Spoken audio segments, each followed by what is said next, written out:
Hello, this is Rafael Machica. Thanks everybody for tuning in to the channel, and it's good to see all of my amigos. And today we're going to talk about anthropomorphism. It's a big word, but we'll break it down. It's a Greek word. The anthropo means human.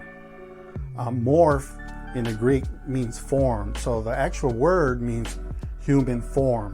So why is it important? Well, we see a lot of this anthropomorphism in the Bible, especially in the Old Testament. So it's very important to understand it when we come across it, and it will help us in our understanding of the scriptures and as we read along in the Bible. Anthropomorphism. First, let's lay down some foundation. God is a spirit, and God's omnipresent, so he's everywhere. He's everywhere.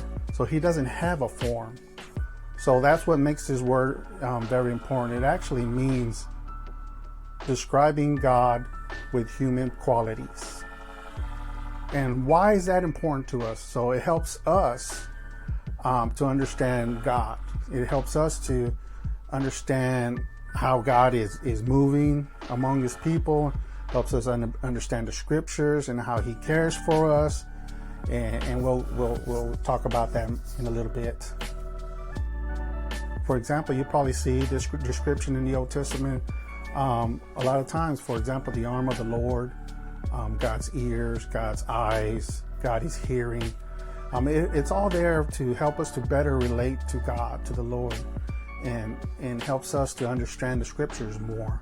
Because God is a spirit and he's everywhere, and he doesn't have a form, So how can we, if you were in the Old Testament, how can you relate to God if he's a spirit? So this is where the word comes in, and as you read certain scriptures, you'll be able to see that, and it's a very beautiful. And when you come across it, you'll think of this. You'll think, okay, this is what he's referring to.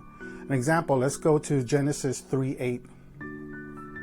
Genesis 3:8, and here's a beautiful example. And they heard the voice of the Lord God walking in the garden in the cool of the day. And Adam and his wife hid themselves from the presence of the Lord God amongst the trees of the garden. So the key word here is the Lord God walking in the garden. You see that? That's how it kind of it relates to us, Well, God's a spirit. God, you can't see a spirit walking, but what's going on here, we describe God with these human qualities to help us in our learning, our understanding. And when you come across these scriptures, you'll see this. And again, I just come real quick, just kind of share something. And again, thank you for tuning in, and I'll see you in the next one. Vaya con Dios.